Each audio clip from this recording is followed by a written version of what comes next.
alaikum, bonjour. Tout cela pour vous dire marhaba bikoum avec les pratiques que M. Benrabi vous propose dans votre projet d'ingénieur d'application en informatique, système, ainsi que l'ingénieur d'application en hardware et réseau.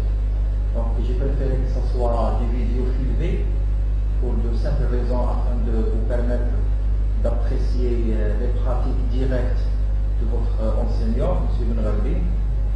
Et pour aujourd'hui, j'ai choisi 3 pratiques importantes à faire. Chacun de vous devrait la préparer pour à la fin l'héberger ou l'installer sur le YouTube.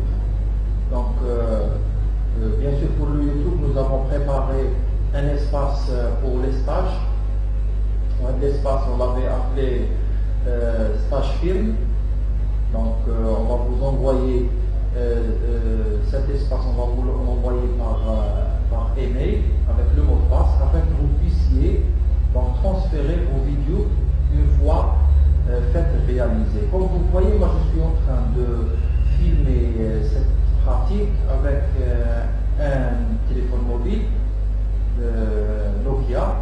Vous voyez donc la qualité n'est pas très mauvaise et elle n'est pas quand même très professionnelle. Pour vous dire juste que cette pratique est possible chez vous. Donc vous allez utiliser de la même manière un portable pour filmer cette pratique. Les pratiques, vous allez les prendre directement au format de votre téléphone 3GP je crois, et vous allez les transférer sur YouTube.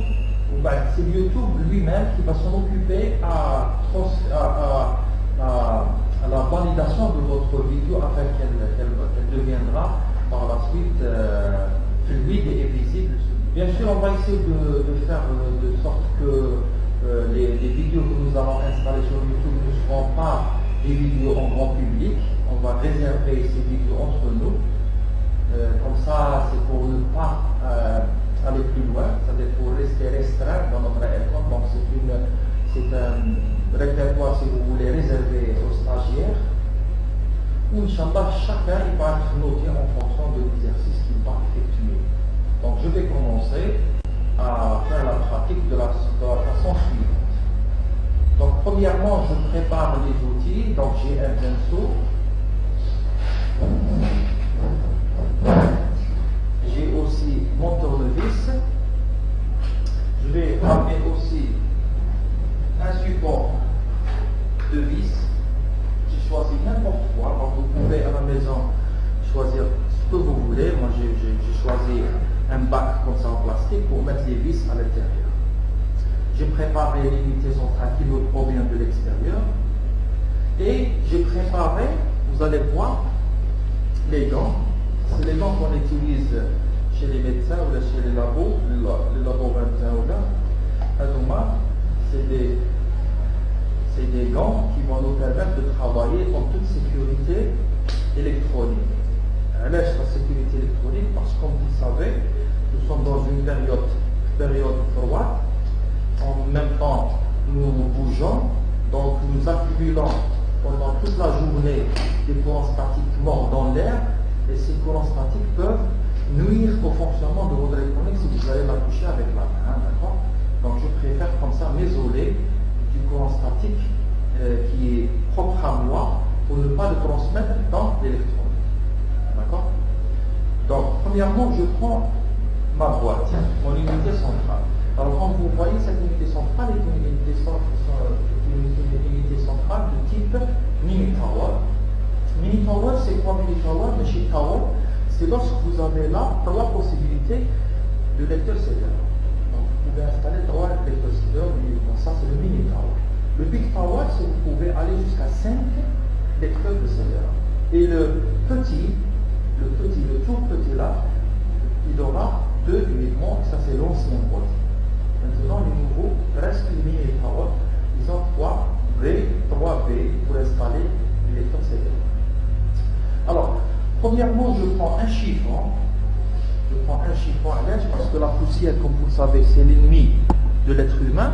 La poussière, la petite poussière qui peut nous poser des problèmes respiratoires. Donc, je pense aussi à mes problèmes de santé et je commence à essuyer le boîtier avec un chiffon humide,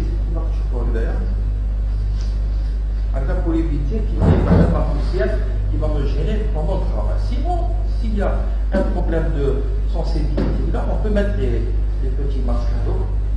Voilà, je nettoie comme ça avant de commencer. Donc je prends mon boîtier, allez, et je commence à chercher avec les vis que je vais enlever.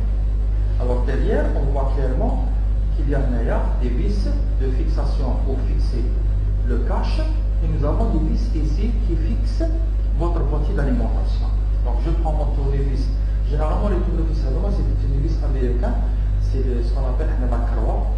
La carwa, c'est français parce que français il est un seul côté.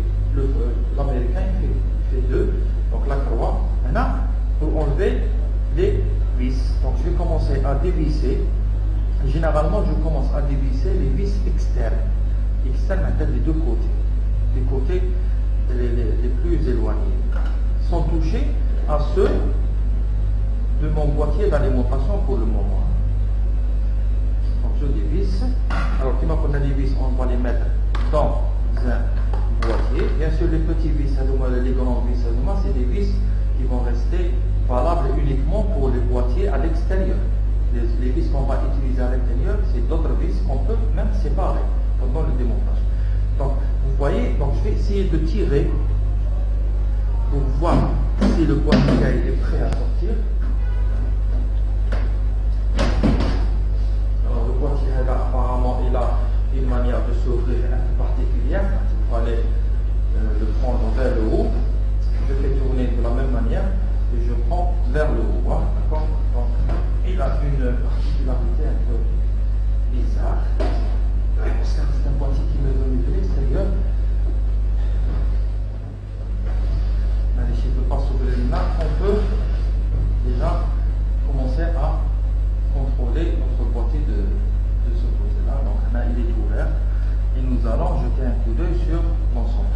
Allez, je vais enlever ce cache. Nous allons essayer de rapprocher le boîtier pour mieux voir. Hein. Alors, on voit clairement que notre boîtier est plein de câbles et plein de composants. Donc la meilleure façon de démonter un boîtier, c'est premièrement lui enlever tout ce qui est connectique. Donc tout ce qui est connectique, qui sont là, les connectiques et les alimentations. Par exemple, chaque fois que l'électrocédérum a une alimentation, je commence à tirer l'alimentation dans ce sens. Je tire son connecteur. Ok? Kiff pour le lecteur disquette ici. Je tire l'alimentation en faisant ce mouvement-là. Voilà. Voilà, et je tire. Kiff pour l'alimentation du disque dur, je fais ce mouvement-là et je tire. D'accord? Pour les connecteurs, les nappes, c'est-à-dire les nappes, on va on va faire ce mouvement-là et on tire les nappes. Ce mouvement-là et on tire les nappes. Alors, ce mouvement-là et on tire les nappes. Donc regardez, nous avons séparé entre la carte mère et l'électronique, la carte mère et la connectique, d'une part, et les éléments de stockage de l'électrocédérum, la disquette et le disque dur. Voilà, déjà un petit pas vers l'avant, d'accord? Maintenant, lorsque vous faites une déconnexion qui marche derrière, il peut faire maintenant de mettre votre boîtier en position dormante. Donc on va mettre le boîtier en position dormante et on va essayer de rapprocher notre webcam pour mieux voir ce qu'il y a à l'intérieur. Alors, on voit clairement les composantes de notre micro. Alors, nous avons un microprocesseur à l'intérieur, un microprocesseur, où les nappes qui sont toujours attachées, à notre carte mère, et nous avons l'alimentation. L'alimentation, vous voyez le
sont de grandes vis. Hein.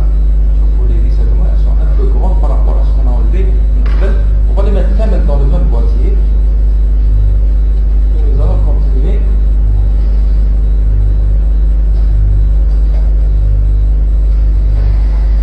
Il y a de préférence le démontage icône. Démontage du boîtier icône. La position qui m'a fait dormante. Hein. C'est-à-dire le boîtier est préparé pour dormant, mais quand je suis debout, comme ça pour éviter le risque de tomber sur la 4 mètres.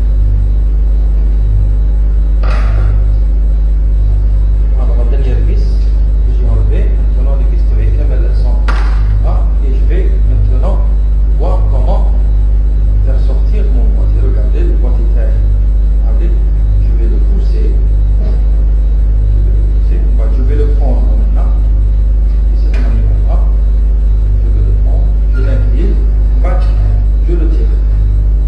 Alors regardez, une fois que j'ai tiré mon boîtier, je le dépose par terre sur la table où je vais maintenant aller à l'intérieur de ma carte. Donc regardez, maintenant il me reste uniquement la carte mère et les bébés qui sont cachés. Alors pour la carte mère, nous allons procéder par enlever les vis.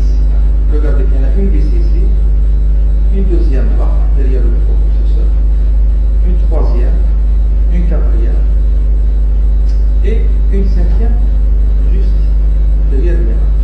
Alors je vais commencer par dévisser la première. Alors il y a un petit risque, donc je ne sais pas si vous êtes en train d'écouter ce bruit-là. Alors c'est les vis qui se collent à leur support.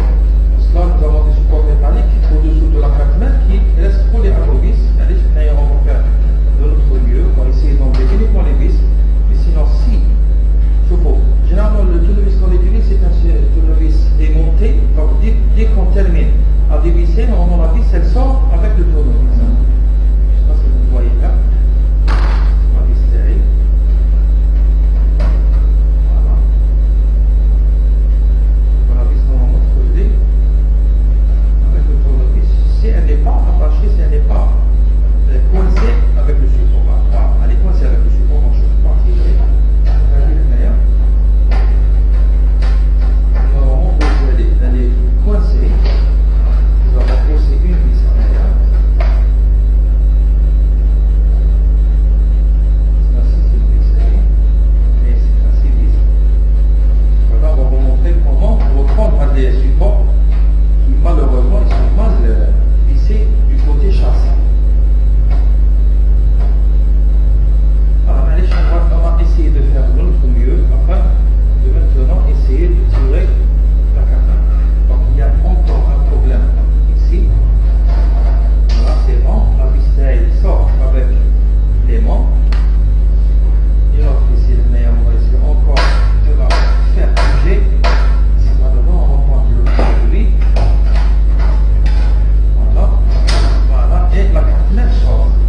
Regardez, lorsque j'ai déconnecté, regardez, la carte mère sort en totalité, avec les mains des trous. Donc n'essayez pas de déconnecter à l'intérieur de votre boîtier. Donc on fait sortir la carte mère de notre châssis et on laisse le châssis avec les périphériques qui sont. D'accord? Ça, il ne me reste pas, regardez ici, il me reste uniquement à enlever ces câbles-là. Regardez, il y a des câbles là qui sont malheureusement attachés à notre boîtier, donc on va essayer de les enlever. Il faut se souvenir pas de sa position. Donc derrière, nous avons un USB, donc c'est un USB. Nous avons des fiches pour le haut-parleur, pour le reset, pour le power switch, etc. On peut les enlever. Bon, ben là, on va les identifier en fonction des écritures. Donc j'ai enlevé tout, regardez, tout qui est enlevé maintenant, et maintenant la carte locale solidaire, très facile. Ah, le deuxième composant, c'est la carte mère en totalité. C'est la carte mère en totalité. La carte mère et le boîtier qui sont. Maintenant, il me reste uniquement les périphériques de stockage. Alors, pour les périphériques de stockage, on va procéder de la même manière. Nous allons dévisser. Toujours en position dormante. On va dévisser.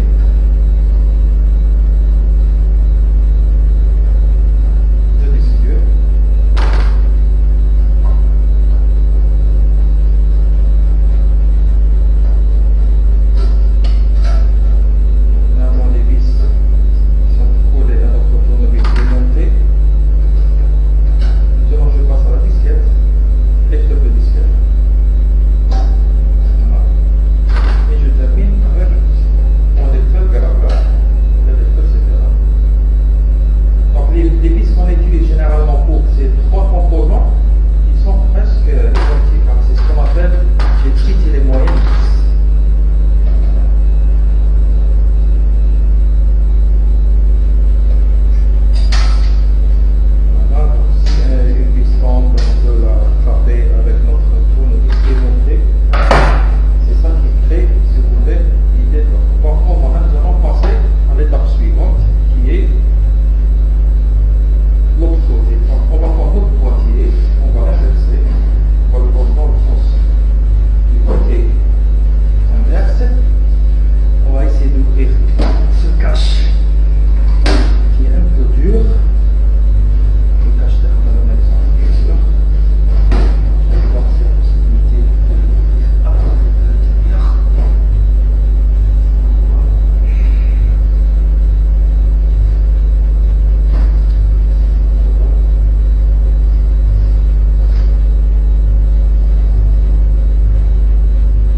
un peu le boîtier d'alimentation. Le boîtier d'alimentation, on voit clair qu'il a une fontaine pour le ventilateur.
BIOS automatique. Et nous avons là les configurations des contrôleurs USB, contrôleur IDE d'un disque dur, contrôleur du son, le contrôleur du modem, le contrôleur USB. Tout ça se configure ici, GPIF Cable. Et nous avons une partie aussi qui est très importante, les CPU, plug and play. Alors ça nous permet de configurer la vitesse du microprocesseur. Ça touche beaucoup plus le overclocking lorsque vous voulez configurer votre microprocesseur à une fréquence supérieure à la fréquence nominale. Alors, il est fermé malheureusement parce que c'est un accélérant qui n'est pas robuste, mais d'autres microprocesseurs peuvent vous donner la main pour changer quelque chose. Alors, je vois qu'il est bloqué, il est bloqué. Le hardware monitor, c'est un écran qui vous permet de vous donner à peu près quelles sont toutes les tensions, les polarités, les ventilateurs, est-ce qu'ils tournent là, ils tournent pas. Par exemple, le fan CPU speed, nous avons en bas un fan CPU qui vaut 3232. Non, ça fait là. Le fan 2200, ben, c'est faible comme. Alors le ventilateur d'un microprocesseur, il n'est pas fameux, parce que généralement la meilleure vitesse c'est au-delà de 3500 tours minute. La température actuellement sur le microprocesseur vaut 20 degrés C, c'est extraordinaire. Maintenant, le microprocesseur n'est même pas en train de fonctionner. La température ambiante de la carte mère c'est 27 degrés C. Voilà, grosso modo, c'est un montage terminal, si vous voulez, de base, où nous avons regroupé uniquement les éléments de base, ou juste pour aller vers configurer le BIOS. Okay? Alors, je vais rajouter, à chaud, je vais rajouter le disque dur, parce que vous avez l'habitude beaucoup plus de travailler sur les disques durs. Alors, on va rajouter le disque dur, vous allez voir. Quand je prends le disque dur, et je prends la nappe du disque dur. Puis je commence à installer le disque dur. Je regarde la nappe. La nappe, vous avez deux parties. La nappe, vous avez deux côtés. Donc vous prenez le côté le plus éloigné, vous insérez la nappe. Vous insérez la nappe agréable. Voilà, vous installez la nappe comme déjà d'un côté. Vous mettez votre disque dur derrière. Et vous branchez sur la carte mère l'autre, c'est pas le milieu. Parce que le milieu, généralement, c'est pour installer un deuxième disque dur. Maintenant, on va mettre le bout. Au niveau de la carte mère, nous avons deux connecteurs, le bleu et le blanc. Maintenant, on va utiliser le bleu, parce que le bleu, c'est le plus rapide. Le blanc, c'est le moins rapide. Le blanc, c'est pour les lecteurs CD-ROM et les lecteurs graveurs, ou les bleus, c'est pour les disques durs. Donc, on va installer là. Alors, je suis en train de faire à chaud. Maintenant, le système est toujours fonctionnel, mais tu m'as essayé de le faire à froid, c'est-à-dire il faut éteindre tout d'abord avant de le faire. Mais vous ramenez l'alimentation, parce qu'un disque dur, il lui faut la branche arrière de l'alimentation qui va lui délivrer une tension de 5 volts d'un côté et la tension de 12 volts de l'autre côté. Une pour l'électronique ou l'autre pour les moteurs. Voilà. Donc, je ramène mon disque et je branche. Je vous regardez toujours le côté rouge c'est le connecteur qui compte vers la nappe. Voilà. Hop, rapidement, j'insère rapidement à chaud et le disque serré commence à tourner. Voilà, il tourne. Ok. Maintenant, dès qu'il tourne mon disque, je vais aller vers le BIOS. Comme on a fait là, c'est pas la peine de redémarrer parce qu'on est déjà dans le BIOS et nous allons maintenant essayer de capter ce disque dur afin de regarder le contenu du disque dur. Ok? Alors je vais passer à la première page. Il y a la première page liée standard, standard séance, parce que c'est là qu'on va configurer la date. Voilà, avec la date, elle est à 2009, mais je peux augmenter, je peux rajouter 2010. Voilà, et je descends sur Primary Master, je vais appuyer sur la touche F3. Il y a une touche F3 au niveau de mon clavier. Il y a une touche F3 au niveau de mon clavier. Elle me permet de capter tous les disques durs et les CD-ROM. Alors je vais appuyer, j'appuie une fois et je regarde mon BIOS. Je constate qu'il y a un user. Voilà, avec Primary Master User 39 999 MB, maintenant 40 GB. Voilà, le disque dur il est capté. Maintenant, une fois qu'il est capté, maintenant je peux maintenant aller vers regarder qu'est-ce qu'il contient comme Windows. Windows, comme Unix ou la Linux. Donc je vais faire maintenant échappe sur mon clavier. Je vais faire échappe allez, échappe. Je vais sélectionner là save. Save, il y a une commande sur la droite. Il y a une commande sur la droite. Avec excite pour sortir. Save current settings and excite, yes or no, and yes. Vous allez voir que le montage avec les éléments de base plus le disque dur, ça va me donner le Windows. Bien sûr, j'aurai besoin d'une souris parce que le Windows généralement il travaille avec une souris. Mais ça c'est pas grave. Là on va attendre l'apparition de notre Windows qui est contenu dans ce disque dur. Alors on peut lire en parallèle AMI BIOS, Intel Celeron 2 Go, comme on avait la description par la méthode simple de lecture. Et pour la mémoire, c'est un système qui contient 393 mégaoctets. Voilà. Et le disque dur, maintenant, il va afficher le Windows. Voilà, le Windows XP. Voilà, il contient le Windows XP. Nous allons attendre jusqu'à ce que le Windows 10 apparaisse en totalité. Alors nous avons AZERTY machin. Alors je vais choisir n'importe quoi. Je vais faire entrer. Alors malheureusement le bonhomme il a protégé son système. Il a raison. Il a protégé son système avec un mot de passe. Oui, je ne peux pas aller plus loin, malheureusement. Oui, c'est bon. Voilà, il a des mots de passe, il a utilisé des mots de passe. Mais c'est juste pour vous donner à peu près un aperçu sur les montages à vide. Maintenant, presque complet parce qu'il nous manque maintenant uniquement le CD-ROM et la disquette. L'exercice est terminé. Bien sûr, avant de terminer, il est préférable de jeter un coup d'œil sur l'échauffement de la carte mère. Alors la carte mère, les éléments que vous devrez toucher avec le doigt pour confirmer s'il fonctionne bien, c'est le chipset slave. Voilà, le chipset slave, il a presque une température de 40 degrés Celsius. Le chipset master, qui a un radiateur, le radiateur lui permet de dissiper rapidement la chaleur, plus la ventilation qui provient du microprocesseur, donc ça va dégager la chaleur. Pour le microprocesseur, on le voit, il est bien froid, très bien, donc ça marche bien, nous avons un bon montage. Merci, et nous allons passer au montage définitif.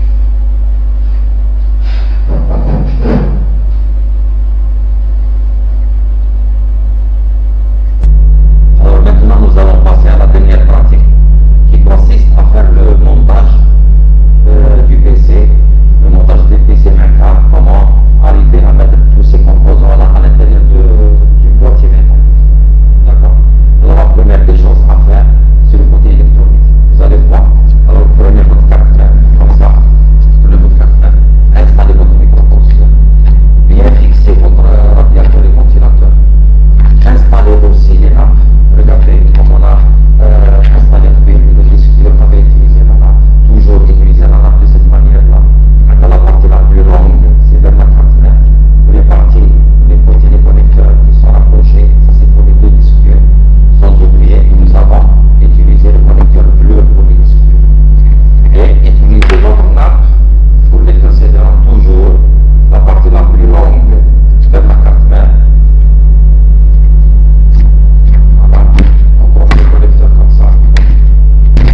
bouton d'allumage. Ça va tourner, donc le lecteur s'allume.